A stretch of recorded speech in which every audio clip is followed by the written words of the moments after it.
How's it, guys? My name is Russouw. I am the bass teacher. Thank you for joining the Every Nation Tshwane music group. I'm looking forward to the time with you guys. This is the first video lesson and I'm new to this, so let's see how it goes. I'm gonna try and improve as we keep on going. Okay. This lesson is for everyone. If you are beginner to intermediate, if you're advanced, you can look through. Maybe you learn something. Maybe I say something that you haven't thought about before. But this really will apply to most bassists. If it is your first time or you just picked up the instrument, this might not be that basic.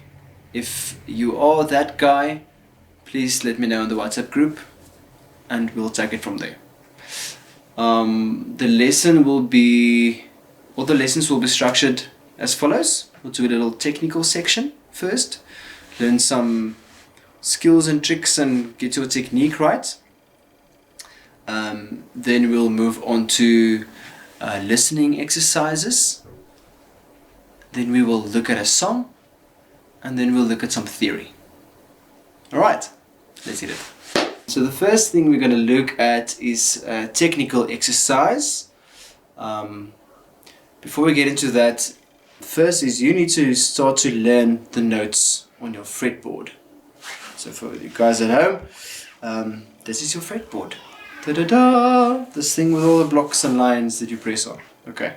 I'm not going to go too basic. I'm going to assume that you know your lowest string is E, A, D, G. Alright, going down like that. You should really, before you even get onto stage on Sunday, at least please know your first two strings, E and A, all the way up to the 12th fret, line number 12. Know the names of the notes. What am I talking about? I'm talking about third dot is G on the E string, A, B, C, D, E, everything in between as well really, E, F, F sharp, G, G sharp, A. No? That's what I'm talking about. Please learn that. You will get asked that one day when I see you guys. Spot check. That's on you. I'm not going to teach you that. There's diagrams on the internet. You really should be able to get that out. If you don't, ask me on the WhatsApp group. I'll put something on. Second thing we all need to learn is how to use a metronome. Now, metronome is going to be your new best friend. You cannot be a bassist if you cannot play to a metronome. Why? Because you and the drummer should be one. You must be on it. People say band sounds tight, or bassist is tight, or the rhythm section is tight. Tight means you guys play exactly at the same time. That is something you need to practice. The idea is if you can play to a metronome, then you can play to a drummer. Even if your drummer is not maybe good on time, you are still used to playing to an external source of time. If you're sitting at home every day playing on your own without a metronome or without a backing track, you are just playing towards your own clock. You need to learn to play to someone else's time. So in this instance, someone else's time is the metronome. Okay, I'm just going to whip out my phone. Okay, 100 BPM. Turn this up. Our first exercise is going to be a chromatic exercise. Chromatic means you're playing the semitones or the notes following directly on each other. Okay, so playing all four notes, not skipping something. What I want you to focus on is to assign a finger to a fret. So let's say we're going to start on A, that's the 5th fret on the E string. We're going to assign our index finger to that and then following up place our fingers. Okay? The exercise will force you to stay in this position as we go down. Okay. Each finger stays in its slot. That is good bass technique. That allows you to one day, once you have this down, that you can look away and know where you are playing. Okay, because I have this technique down. What is the exercise? The exercise will be literally just playing these four.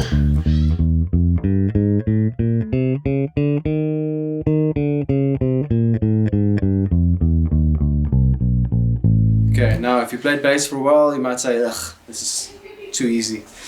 But with the metronome set to 100 BPM, we're first going to play longer notes.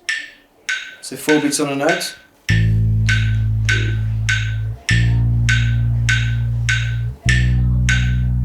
Okay. Keep on going. And you follow through all the way up and down. If you nail that, we're going to play every second beat. Focus to play on time.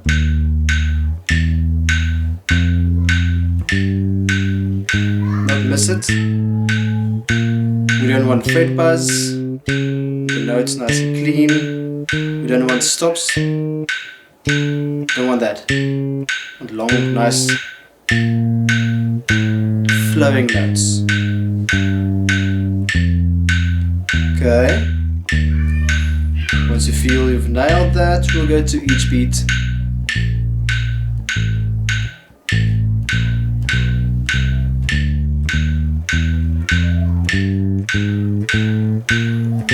Play it up and down.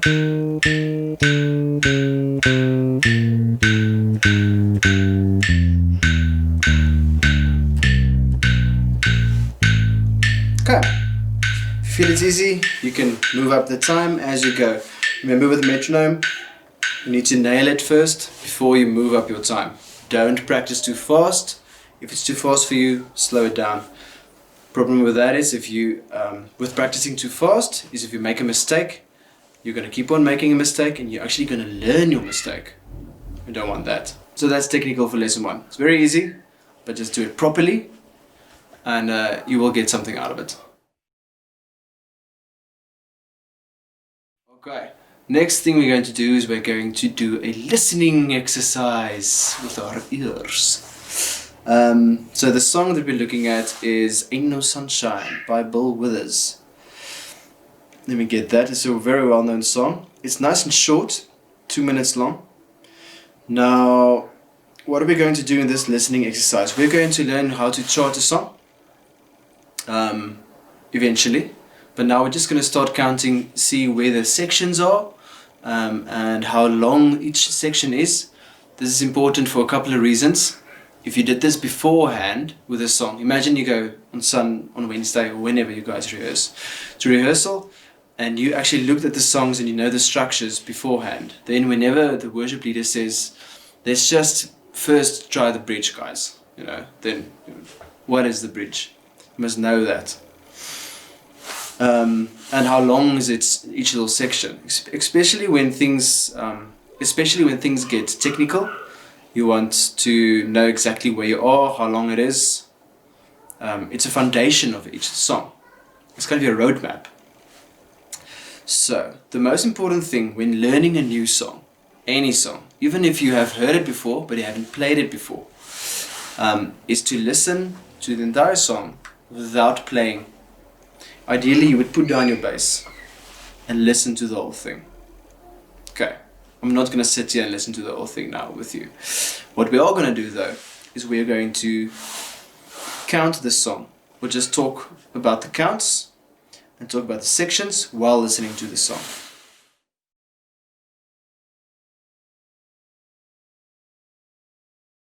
It's also just good for your memory, for your brain, if you're talking about a section or you're learning something new, to be able to know where to put it. Okay, so if I'm talking about this is how we play the bridge, or this is how we play the chorus, then it gives you a structure and your brain learns it quickly, and your brain learns it more efficiently. Okay, next up we're going to move into learning the song. So we have the structures now, we know what a bridge is and we know where the verse is, all of that. So let's look at the verse. A verse is a section, in this case, of 4 lines, which then repeats for the second verse. Then we have the bridge section, and we have the third verse again, and then we do the outro. So the first line of the verse, the song is in A minor. I don't know if I said this, but I'm going to give you a version of a guy doing this song, a YouTube link. He did it perfectly, note for note, exactly as the original. I want you guys to learn that one. Okay. You'll see in that he does some funny notes in between, little, almost like your technical exercise. Chromatic notes, we call them, notes that are directly on each other. I want you to learn it exactly as that guy does it. Okay, the song is in A minor. First chord is A minor. Second chord, E minor. Then G major. A minor. Okay. What you'll see in the version of the link that I sent you of the other guy, and what you'll hear in the original, is this. Okay, we call that passing notes, chromatic notes. That's just to give it a bit of flair, to give it a bit of flavor. It's very common in blues and in Motown, R&B, funk, all this stuff. You won't do this playing 3 notes directly next to each other a lot in the church band. The only song I could think of was a song that the guys in Tshwane wrote, actually, Beyond, the song we wrote last year, I think. Hainu and Yulani and Gerard. It starts with that on the guitar and the bass.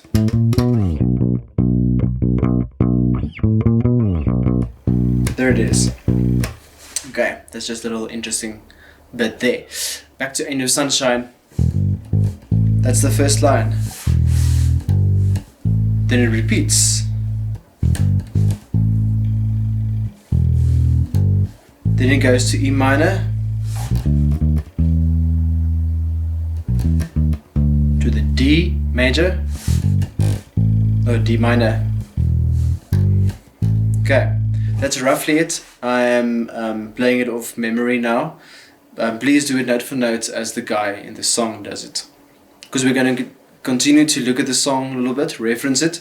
So if you have any questions on why he does some things, you can ask me. Alright, so that's the verse. So the first 2 lines repeat, then we have a third line that's different. We go to the E minor and the D, and then we play the first line again. Okay. As I'm playing this, I realize, because I did check out the other guy's version quickly, he plays everything higher up, which is true to the original. So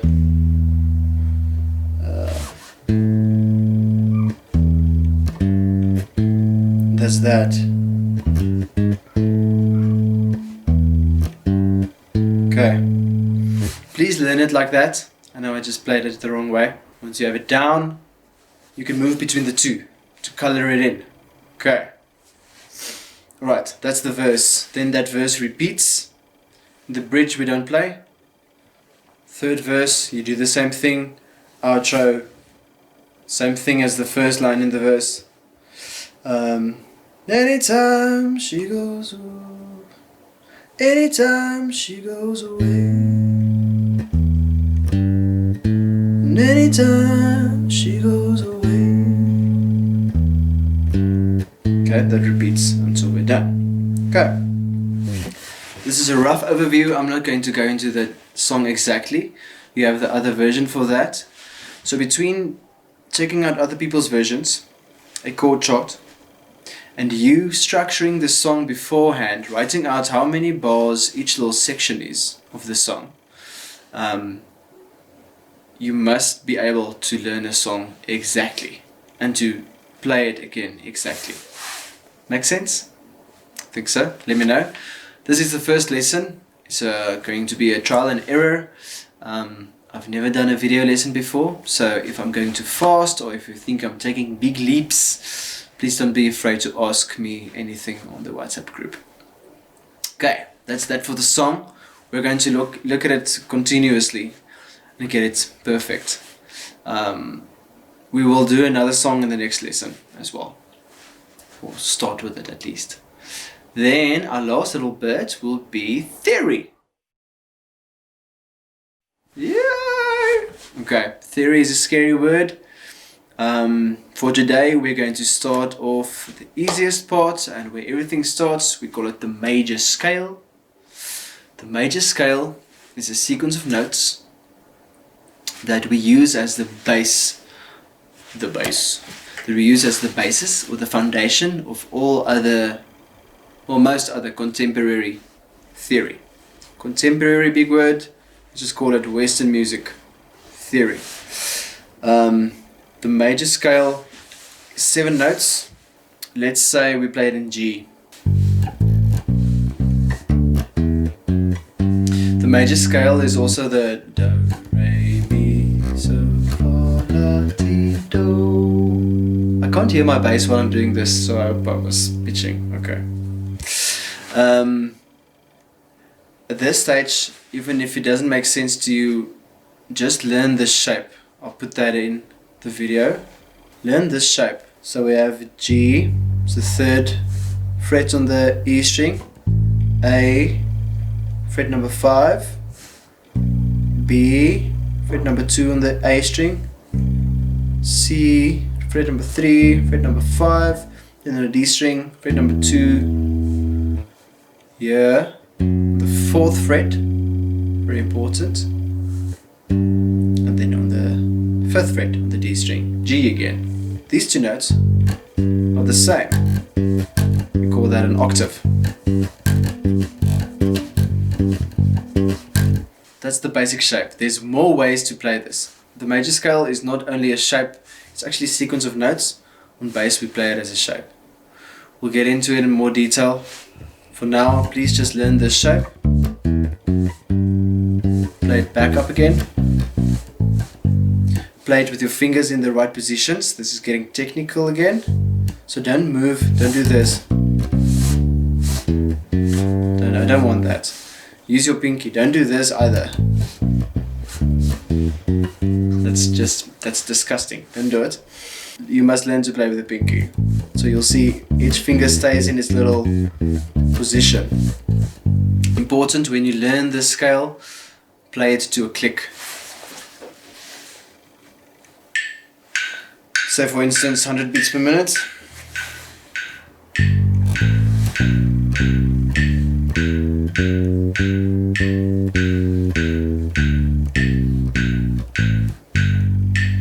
Okay, I wanted you to start it slower. The first try. You'll probably take 4 beats per note. 3, 4. So that you can make sure you place your finger right every time.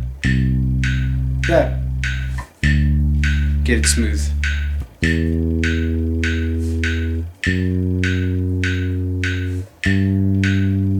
Okay, that's how you play it. In theory, everything starts with the major scale. Okay, the major scale belongs to the major chords. So if you hear of a G major, this will be the scale. Scales and chords go hand in hand. And G major chord on the bass sounds like this. Happy, right? Nice. Okay. If you feel like your brain just exploded maybe with too much information, I am sorry. But you can pause, you can go back again. Most important thing is to stay committed. Do a little bit every day if you can. Pick up your instrument more than once a week. Rather play for short intervals regularly than to play for an hour once a week. You'll get so much more out of it of playing regularly, because that's just the way our brains learn. Our brains like repetition. Okay, enjoy it. Hope you guys learned something. I look forward to your comments. Please don't hold back. I want to improve and get this better as we go. Cheers.